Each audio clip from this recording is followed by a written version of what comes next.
Miller. He's going to tell us about collective electronic transport.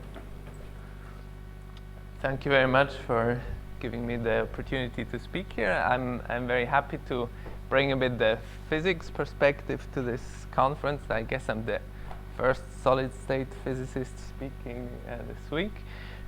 So please don't expect mathematical rigor, but I invite you to follow my more qualitative reasoning about a subject that is closely related to the previous talk, namely localization or delocalization in many particle systems here at finite density, and also to the talk yesterday by Ms. Warzel. Okay, I will briefly outline what are the interesting questions, in particular in the context of many-body localization, and what are the physical implications of such a phenomenon, if it exists at all.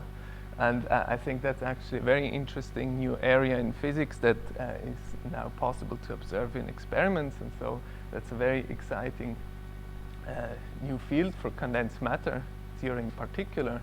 I'll briefly show you one experiment that suggests that actually it's not very easy to find many particle localization, and I'll address the associated theoretical physics question, which is a very long-standing problem, explaining you how you can get electronic transport in an insulator which is purely interaction-induced. So that's an example of many-body delocalization, even though you have an insulator.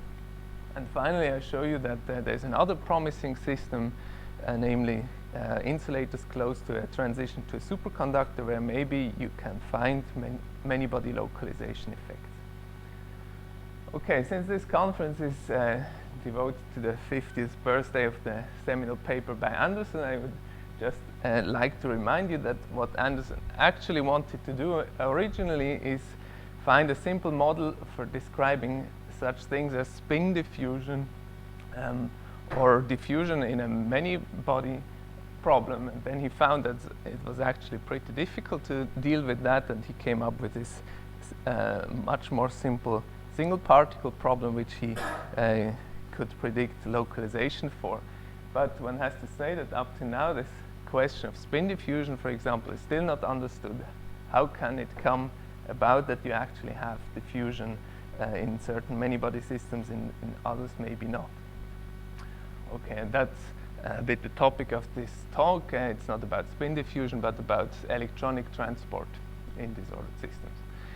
Okay, so let me briefly remind you about Anderson localization in 3D. Of course, you all know about that. Wave functions can be extended or localized depending on how strong the disorder is or where you are within the spectrum. If the disorder is weak, then only the band tails are localized, and the middle of the spectrum is continuous. If you increase the disorder, the band tails increase, and if the Fermi level of the system sits in the band tails, you get actually an Anderson insulator, and at finite temperature, the conductivity will only be activated, for example, by rare activations above the mobility edge. If disorder is very large, then all states are localized, and that's basically what we are now going to focus on. In this case, conductivity is 0 if you only have your electrons, but usually there are phonons in the system, the lattice with which you can exchange energy, and then, of course, the conductivity here is also finite. It's usually of a variable range hopping type. And the question is, does this persist if you switch on interactions, or is something going to change? And I will argue that in typical physical systems, this is going to change, and there is a way to get conductivity which is finite even if you forget about phonons in the system. Okay. To review one idea about many-body localization, it's useful to remind you about localization on the beta lattice, which is the simplest case of localization, I guess, which can be exactly solved because of a recursive structure on the beta lattice. So you have hopping from side to side with random energies on the sides, say a uniform hopping strength, and you have a certain distribution of these energies. Then the basic result is that if the hopping strength is bigger than the typical level spacing between two sides divided by the connectivity, if the hopping strength is bigger, then you get delocalization. If it's smaller, then you get localization. Okay, now what happens if you have a many-body system? Well, kinetic energy, a random potential, and then interactions.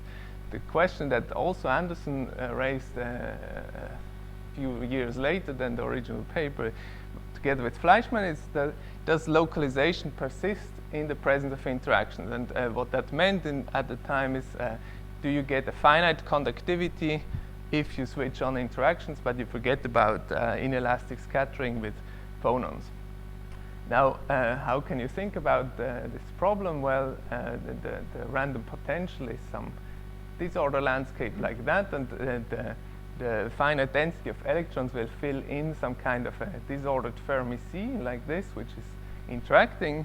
You have a ground state, and now the physical question that you want to understand is, what happens if you create an extra charge bump, say, by creating some localized single particle addition at the origin? What happens to this charge bump as a function of time? Does it spread out, or is it going to be localized?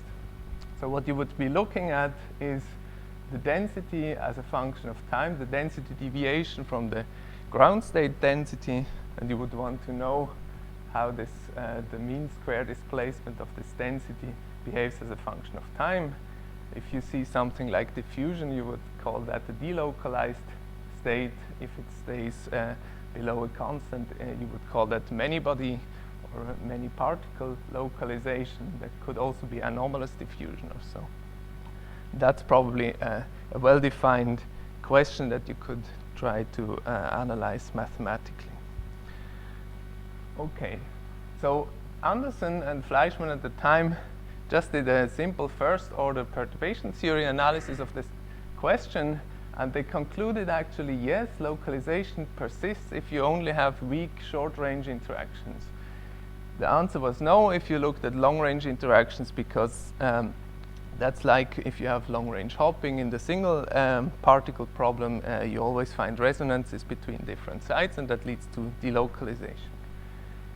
But for short-range interactions, the conclusion was, yes, you should have a single many-particle localization. And the physical reason behind that is as follows. So think first of the non-interacting system. Then you have here space, here is energy. You have these single particle localized states. You cannot have transport in the system, because whenever you want to move a charge from an occupied level to an empty level, there is an energy difference, and energy conservation forbids you to have that. So in a normal reasoning for transport, you have to say that there's a phonon giving the energy to this electron, and then transport is possible. But if there are no phonons in the system, for example, because electron-phonon coupling is weak, then you have to come up with something else, and you could think that this extra energy comes from multi-particle rearrangements. You take, say, other pairs of particle hole excitations, and they exchange energy with this electron. But the trouble is that if all these levels are exactly sharp, then you can work as much as you want. All transition energies will be discrete, and you will never be able to match exactly the energy of the one particle transition. And therefore, energy conservation forbids you to have any kind of charge transport, and that would lead to many particle localization. And that indeed holds true if interactions are weak. This question has now been reanalyzed in much more detail by two groups, one from Karlsruhe and the other one that was also mentioned yesterday by the Columbia group. And they looked at all orders of perturbation theory. And their conclusion is that if the interactions are weak, meaning that the strength of a total scattering from a given particle state to other particle states, if this amplitude is smaller than the level spacing within a localization volume, then an energy crisis occurs as I just described. and that would lead to a metal-insulator transition even if you are at a finite temperature. And the reason is localization in Fock space. So the argument that they use goes as follows. You start from the blue dot here, which is the ground state of your system, with an extra charge excitation at some point. The alpha here labels single particle localization states. So you have the ground state plus a local excitation of an extra charge. Now you do perturbation theory, and you do perturbation theory not in the hopping as Anderson was doing, but you do perturbation theory in the interaction strengths. And what you see is that your original state is connected to other states where you have more and more particle hole excitations. Now you look whether your wave function spreads over all these higher and higher excited states in Fock space. So you have kind of a beta lattice problem where the sites are many body states with many body energies, and you have hopping amplitudes that are given by the interaction strength.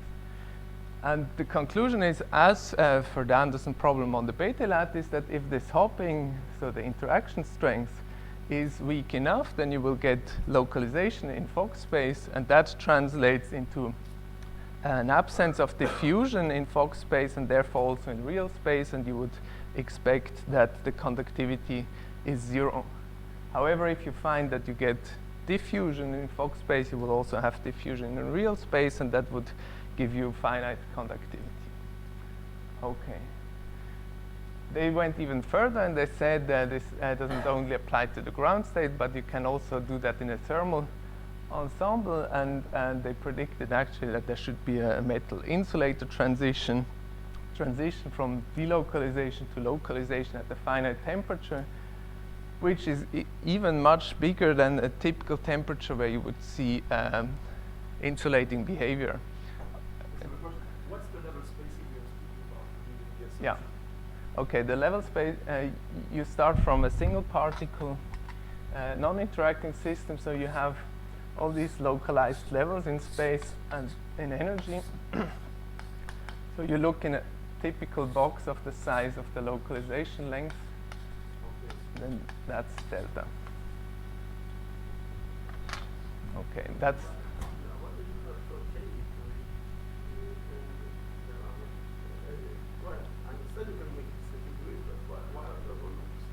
yeah, there are loops, but they are very rare because this is a very highly dimensional. Yeah. Yeah, that's an approximation, but Merlin considers that this is a very good approximation. Okay. What you can worry about here is that, well, this is an investigation in perturbation theory to all orders, but there might still be instantons that are non-perturbative, or then there might be some other effects that you miss by perturbation theory. And I'm actually going to show you that there is some things that you miss here, well, which are in the opposite case in strong interactions. Okay. Anyway, so why is that such an exciting topic, this many-body localization? Well, if that were realized, then you would have a realization of a true quantum glass.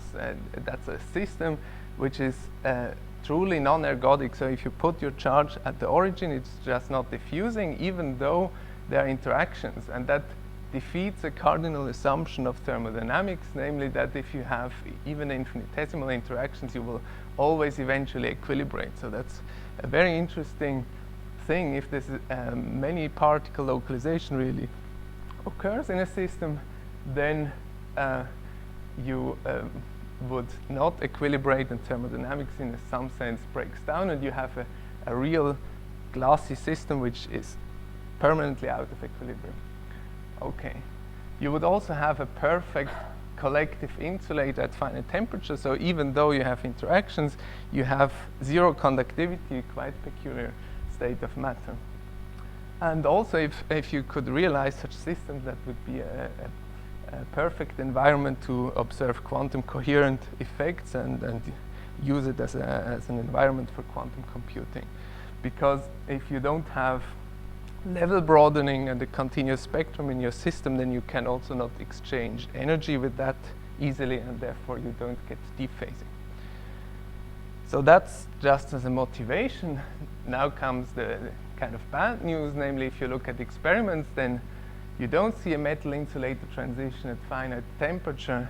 On the contrary, you see evidence for just the opposite. You see insulating behavior, which seems to be interaction assisted. So you get conductivity from interactions.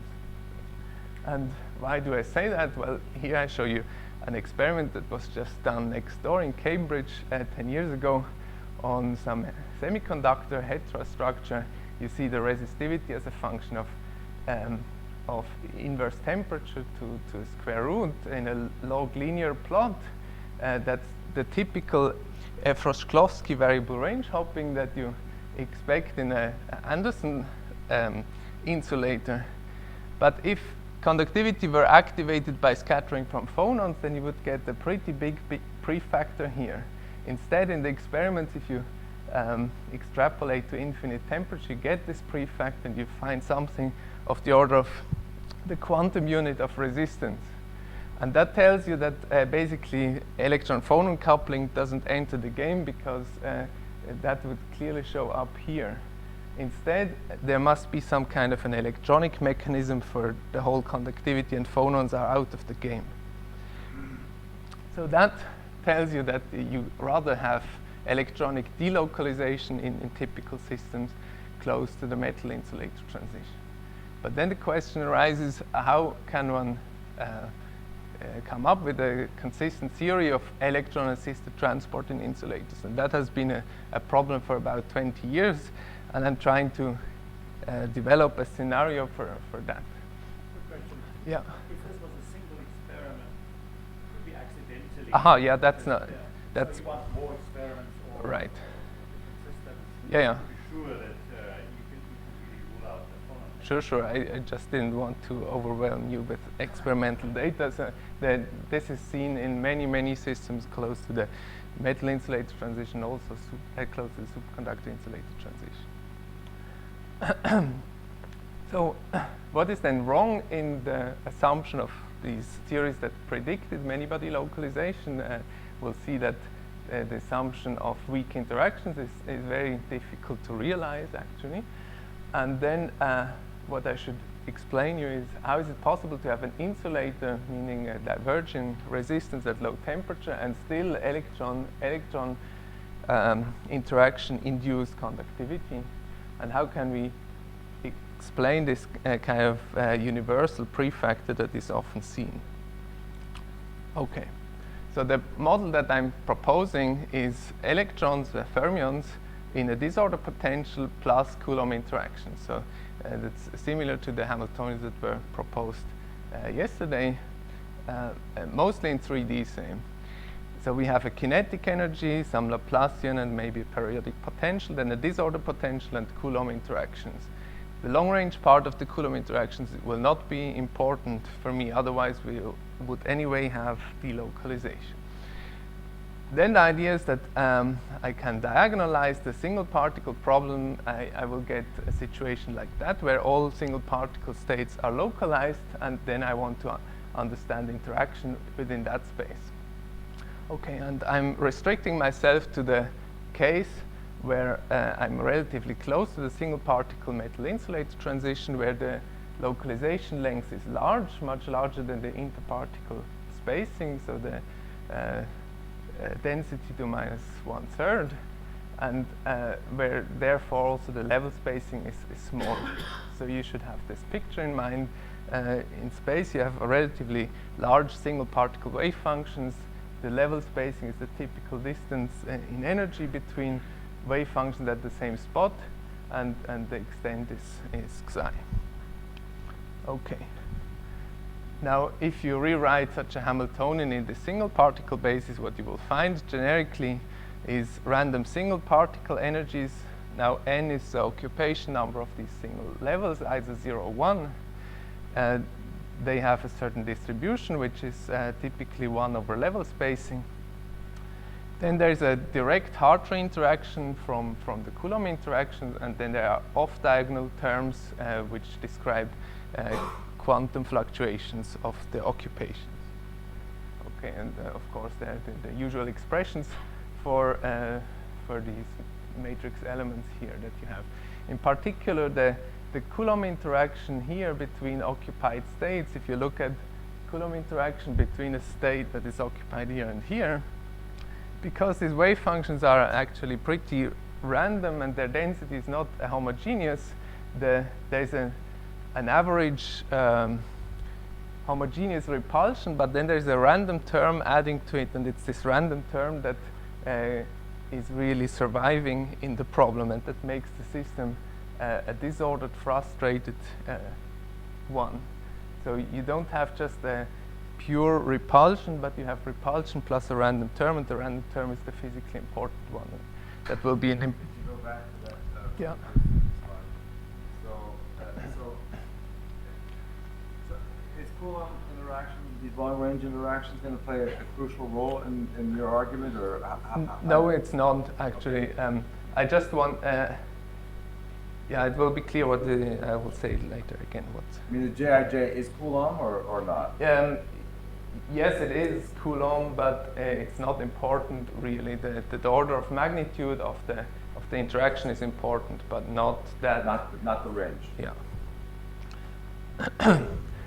So just to give you a picture of typical wave functions, if you are not too far from the metal-insulator transition, well, you all know that the wave functions become actually fractal at the mobility edge, but even a bit away you have a very complicated structure, and you have spatially overlapping wave functions with absolutely not uniform density in space. And that gives rise to these random interactions apart from an overall repulsion. Okay, now the important thing that we noticed, and which makes the big difference between the analysis of Mirlin's group and Altschuler's group, is that the scale of Coulomb interactions is actually electric charge over dielectric constant and localization length, whereas the level spacing is 1 over localization volume and density of states, which is a harmless function. Now, if you go close to the metal-insulator transition of single particles, so where the localization length becomes large, then this scale becomes bigger than the level spacing. The level spacing becomes smaller, much faster than the Coulomb interactions become smaller. And so this ratio diverges, and that means that Coulomb interactions become very strong. And that is exactly the opposite to the assumption which was made about many particle localization, where it was assumed that this ratio is kind of weak.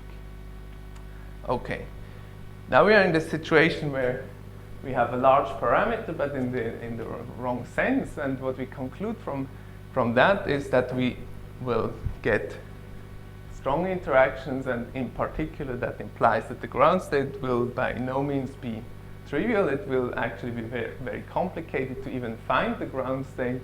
If you just look at this problem here, you have random energies here, and you have a kind of random interaction here that looks like a spin glass problem. And you know that if you're in the glass phase of such a system, it's an NP-hard problem to find the ground state. And that's a very important ingredient to the physical behavior of the system, actually. The random signs that you get in the deviations of Jij from a homogeneous repulsion leads to frustration that induces this glassiness. So we expect some kind of a quantum glass, quantum because here we have important quantum fluctuations, and therefore we expect a lot of local minima in the phase space of occupation numbers, and these local minima have typically a lot of soft collective excitations, which will play an important role in transport. Okay. So this is a criticism of the work of Altschuler and Mirlin when you go close to the transition. Right. If you stay away from that, then in principle it's fine, but then you cannot neglect that the interactions are 1 over r, and unfortunately if you have 1 over r, that's already too long range to really make things work. So you would need to argue that there is screening, but in an insulator you don't have screening. So it's very difficult to really realize a Hamiltonian like they consider. I'm not, of course, not criticizing their analysis given their Hamiltonian. I'm just saying it's very difficult to analyze it correct, to realize a system like that. But here, now we are in totally opposite regime, but something very interesting happens as well here, and that may be connected to what one sees in experiments. So if we have this big ratio of Coulomb scale and level spacing, then it turns out that the occupation numbers in a large range of energies is actually subject to dynamics and subject to reshuffling if you go from one local minima to another one in phase space. And so there's a large number of neighbors of a given state with which this electron interacts, and there's a large control parameter from which we can hope that we get some kind of a mean field situation which helps us analyze what is happening. Okay. So I don't want to understand the whole Hamiltonian that I wrote down, but I want to understand the typical collective modes, these soft modes that I was just mentioning, which are sort of plasmons in the quantum electron glass that we expect within some mean field inspired approach. And then once I get these collective modes, I want to infer that there is a gapless phonon-like path, namely these plasmons, and those can take the role of phonons and resolve the energy conservation problem in transport, and therefore give an electron-assisted conductivity. Can I just slow you down for a second? But would you say, did you already tell us what these plasmons are, or? No, not yet. Okay, all right. I want to be sure. Yeah, I want to understand collective modes of this system around the typical minimum in phase space. So I have this complicated Hamiltonian. I say there are a lot of, this is a glassy system with a lot of local minima. I want to understand, does the glassy phase require the Ji's to be long range? I'm still a little bit confused on this point. What I need for the glass to be there is a lot of, well, I need in principle frustration and disorder, strong interactions, frustration. Frustration meaning that if this has a random sign, then it's by no means obvious what is the best configuration of n equals so you can 0, have 1. several. You can have several near ground states. Right. Many near ground states. Right, and that comes along with a lot of soft directions in phase space. So you have a complicated energy landscape, and often directions in energy space where the energy only grows. So you also there are gapless directions. Right. Yes. And the fact that it is a glass ensures you that you have these soft directions kind of generically, not just at the phase transition. Okay. Where does the density of impurities enter in this description? The density of impurities, you mean? I mean, when you have Anderson localization, I think you have random impurities in the sample. Right. Well, that's all summarized already in the fact that I work in the single particle localized state. So I'm saying I know what these states are. They have certain random energies. In a sense, the impurities are sitting in those epsilon i's up here, if you wish. But I mean, this is not a first principle approach. I say the single particle Anderson problem has already been solved, and now we try to understand interactions on that level. Okay, so then the logics would be, let's look at this Hamiltonian with the disorder contribution here, the Coulomb interaction here, the Hartree interaction, and the kind of quantum off-diagonal quantum fluctuation part. And I want to look at the Hamiltonian as this being a classical Hamiltonian. It's just a Hamiltonian in the space of n equals 0 and 1, occupied in empty levels. And these terms here introduce fluctuations of these occupations. So then it's simpler to introduce the spin notation plus minus 1 for occupied and empty levels. And then in the case where you have a lot of neighbors of a given site, it should be possible to use a kind of mean field description to describe the environment of a given spin or a given wave function. And just look how, well, so a given site is Coulomb interacting with other sites or spins, and this is an effective action, so we have imaginary time, Matsubara time. Here is the disorder energy of the given level, and the quantum fluctuations are described by exchange of the electron from a given site to other sites coming back at a later time. So this is a pretty standard and well controlled. So this is at a low but positive temperature. I see you have the beta there. I'm not quite sure.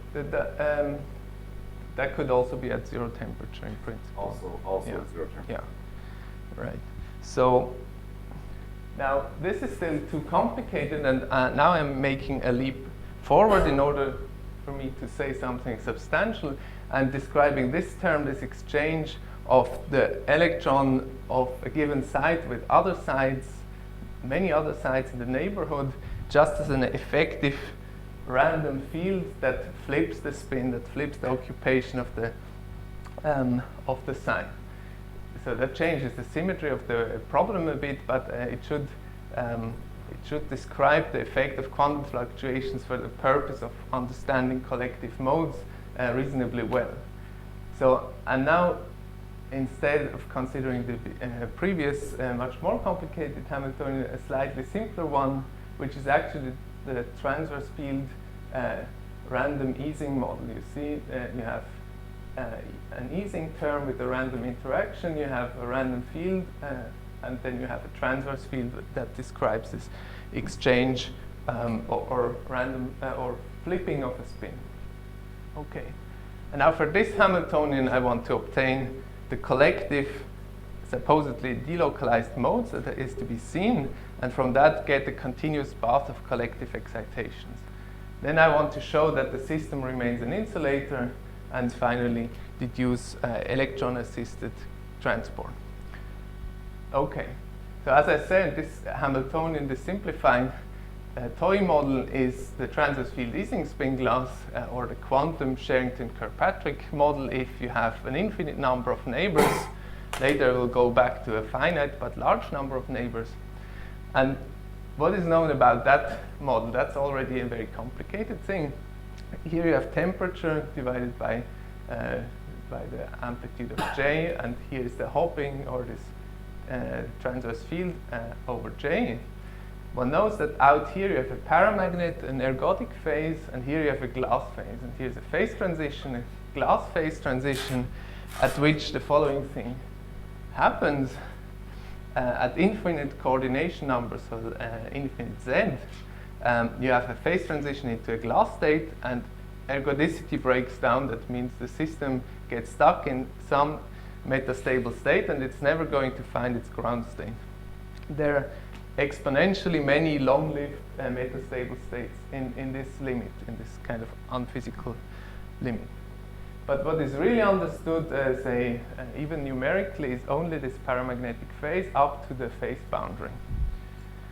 Another thing what one can do is perturb the system around the glass transition and look in an expansion around the quantum phase transition, what happens. And there's an interesting thing that goes on, namely the spectral gap that always closes when you have a quantum phase transition remains closed in the glass phase, in the whole glass phase actually, as I will use later.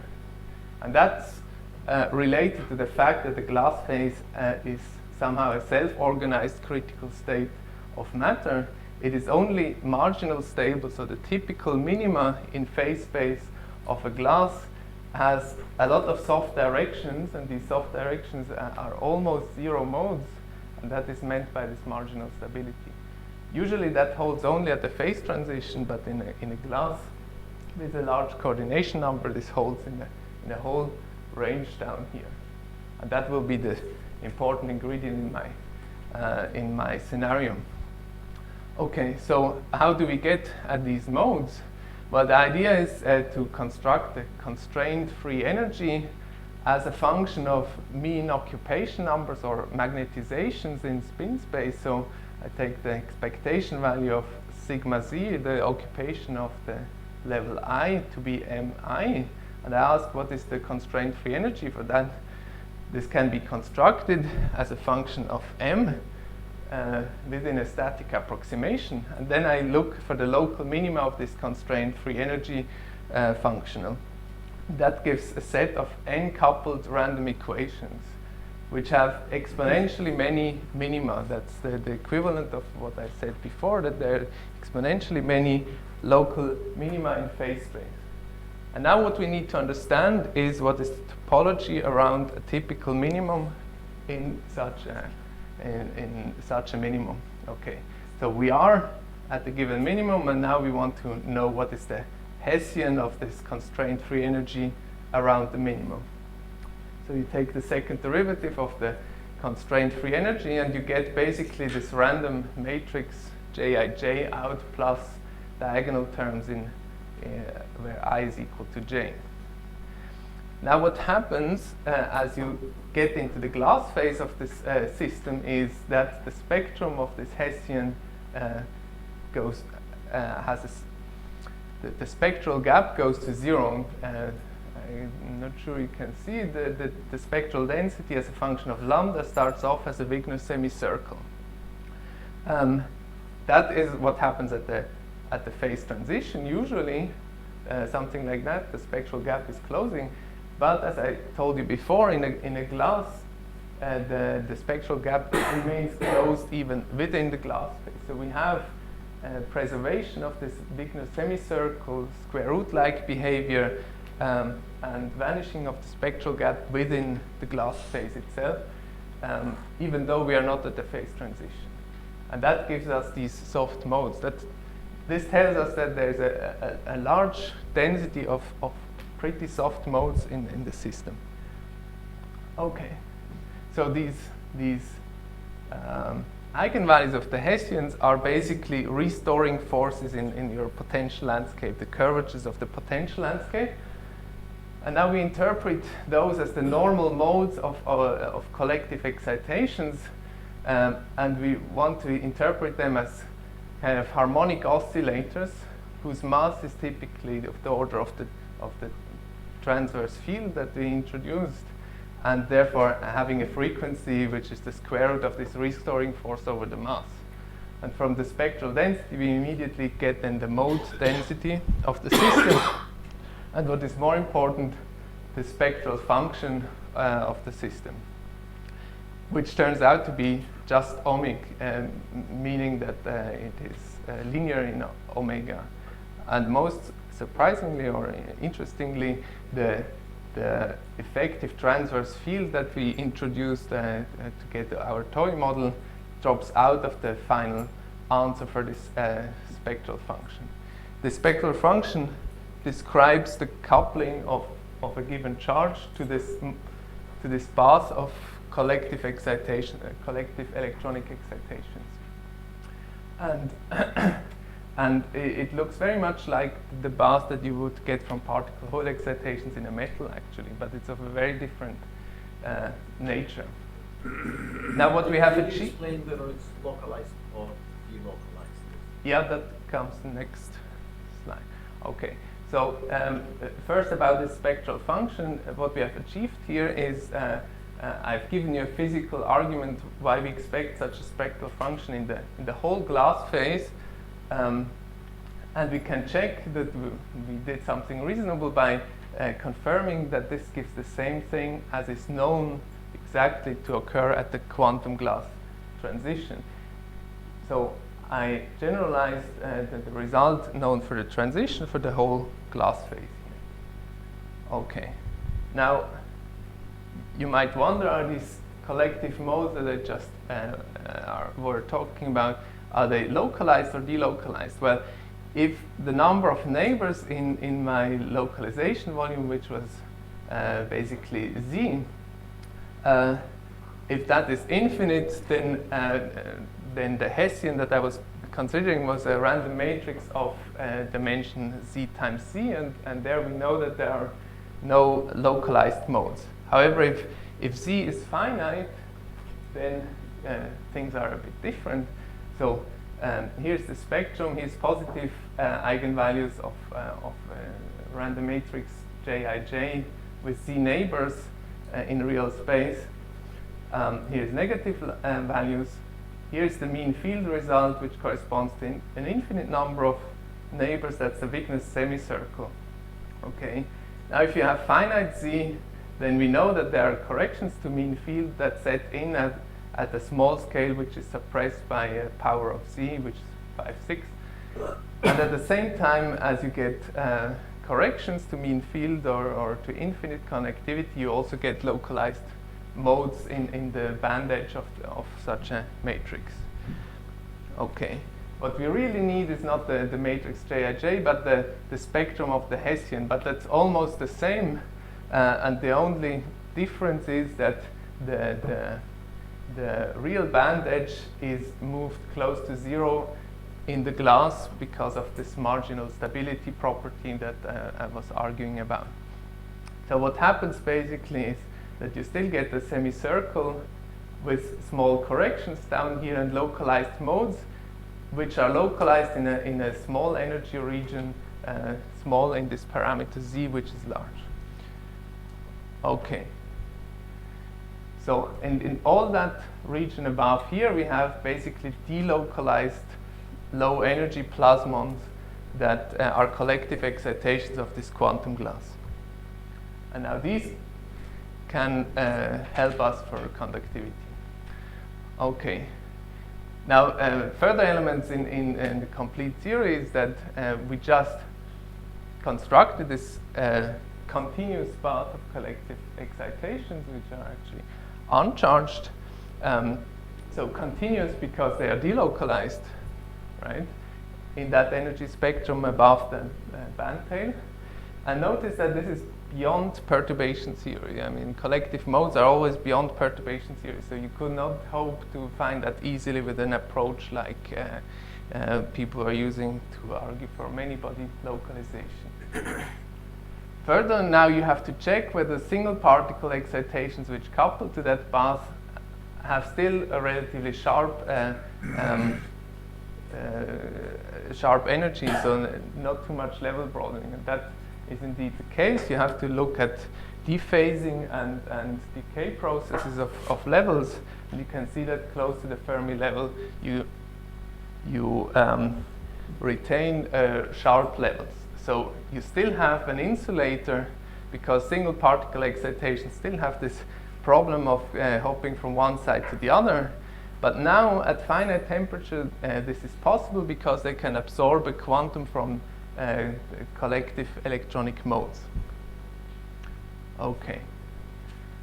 So coming back to the original problem, conductivity was difficult because you had to move electrons from empty states, occupied states to empty states. You had this energy difference, and it was a priori difficult to find this energy from other electrons.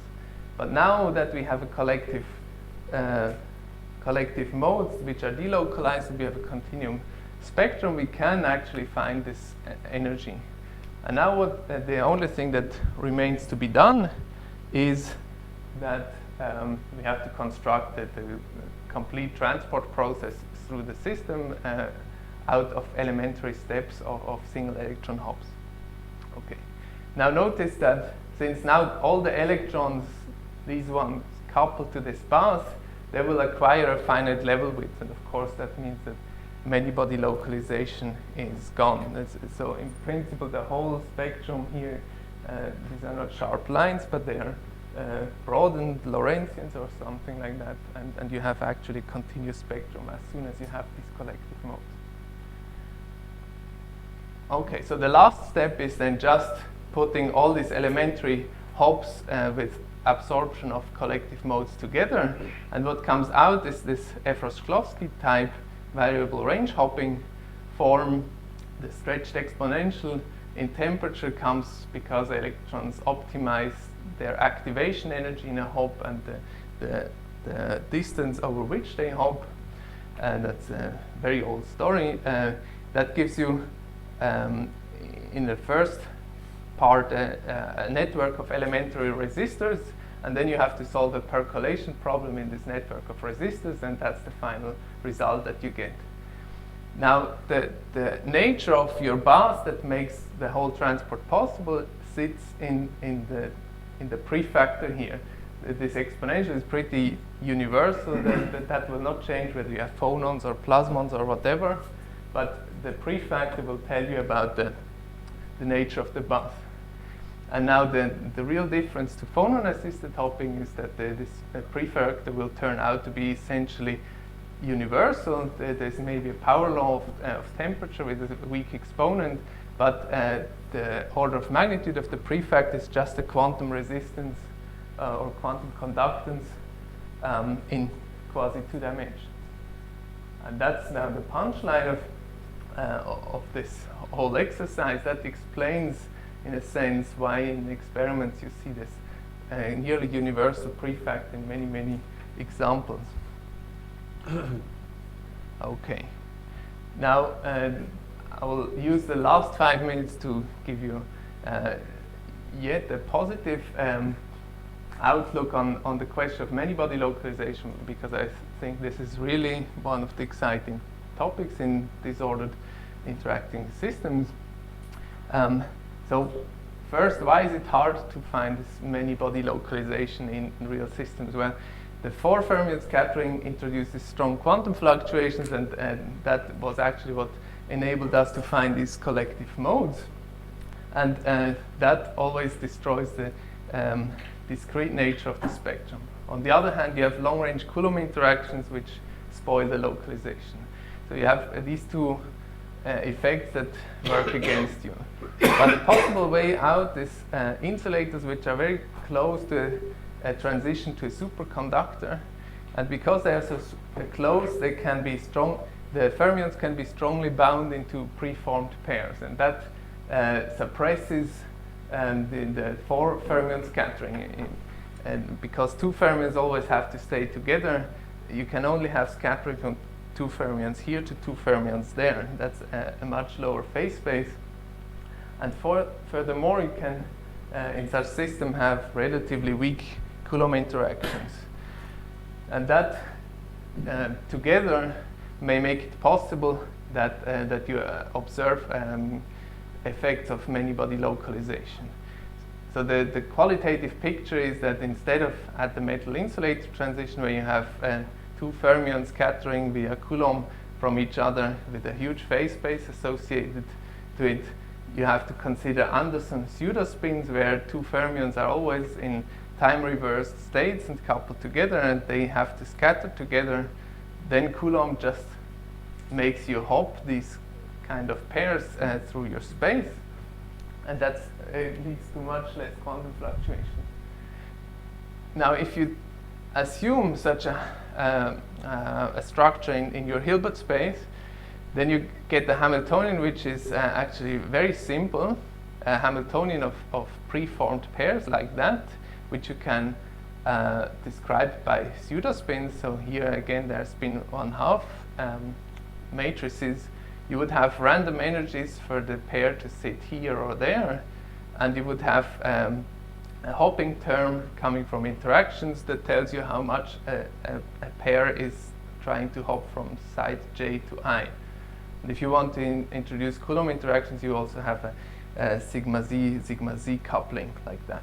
But in the first approximation, you could just think about the Hamiltonian like this.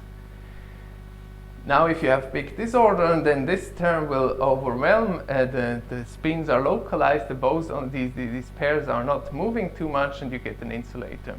However, if the kinetic energy is dominating, then the pairs delocalize. They both condense, and you get a superconductor. And the conjecture, and that can be easily tuned, for example, by a magnetic field. Or by tuning the disorder in experimental systems. So this is very promising, and that has been done for the last 20 years. And recent experiments indicate actually, first of all, you can tune this transition, and they indicate that something like a collective insulator might occur over here. And my conjecture is that what happens is on the superconducting side, where pairs delocalize and both condense, you have a superconducting transition temperature which crushes down to zero at this quantum phase transition. Now on the insulating side there is probably a similar border which tells you the threshold energy below which any kind of excitations will be localized. In the sense, as I was discussing in the beginning, if you make a local excitation of low enough energy, the energy will just not be able to diffuse. And so this might be a sharp question to be looked at from a more rigorous point of view, whether this is indeed true in the simple Hamiltonian that I was suggesting here, which almost is a simple Anderson Hamiltonian, except for the fact that you have many particles in the system with a hardcore constraint. Is it true that down here you have an energy interval where all excitations are localized?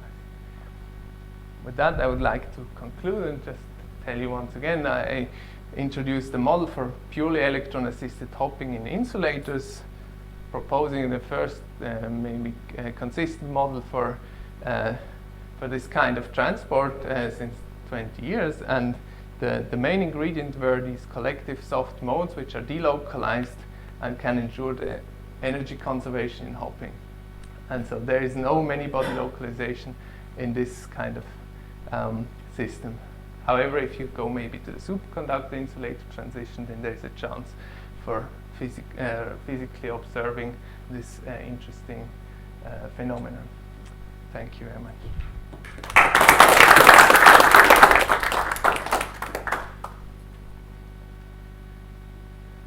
In the Evers-Shklovsky formula, you want this universal prefactor to match the experiment. However, your final answer didn't look so universal to me. There was a temperature dependence, which means, first of all, there's a characteristic temperature scale. There was also an exponent, the alpha. Yeah. So, in what sense is that okay, universal? so yeah, it's not universal. I should have said it's quasi-universal. It depends actually on which experimentalist you ask. Some tell you it's not at all universal. I mean, it is a fact that if you plot data on such kind of plots, log versus linear, you extrapolate to infinite temperature, you often find your point in, well, a factor of 2, 3 around e squared over h. But and this power law here is a power of the same combination as you have in the exponent here. So if you extrapolate an exponential times a power law, then you can hardly see that there's this power law. So, so the fact that our theory just reproduces the quasi-universality up to numerical factors, say, and more you should not expect. So experiments don't give you more, actually. I know. Yes. Maybe you can Sorry, explain there was this somebody in- else here first. Go ahead. Wait. Please go ahead. Are you certain, why do you think that the collective modes cannot carry current? Why is it an insulator? I think. I mean, yeah. you know, there is the Evers-Shklovsky theory to which you refer, but the problem there is exactly that it is a one-particle transport theory which is not really legitimate for an interacting system. And all you need for the collective mode to conduct is that there is some dipole moment, transition dipole moment. And so it's not clear to me why it is an insulator. Right. It could be that these collective modes at some point delocalize themselves and conduct, but it is a less stringent assumption to say that you have your minimum in phase space, you have soft directions, but if you make a displacement of this collective mode that is too big, there will be a restoring force. And finally, these collective modes will not conduct in a similar way like you have phonons in a crystal, but if you make displacement that is too big, then you will have nonlinear effects, and the atoms are restored. So I cannot exclude that the collective modes would just go far away, but it seems a less restrictive assumption to say they are actually bound. They can make small oscillations, but they will not conduct themselves. If they conducted, then you would have something like a metallic system already. Right, so you would have a metal before the one particle metal-insulator. Yeah, that's right, yeah. But Can you exclude it? No, but this is kind of a technical question, you see. I want to describe something for a system that is still experimentally an insulator, in the sense that the resistivity is high at low temperature. Well, I think Well, we maybe should we talk can go on about to it later. another question. Why was the Shannon-Kilpatrick model relevant for this? Why can you assume an infinite? I was saying that the interaction strength, the random interaction strength between a level here and here is much bigger than the level spacing. So you have a whole lot of levels that are relevant within this volume already that interact with each other randomly. That's basically what happens in the Shannon-Kilpatrick model. So I was using that this Z, which was J over delta, is much bigger than 1. And in that sense, I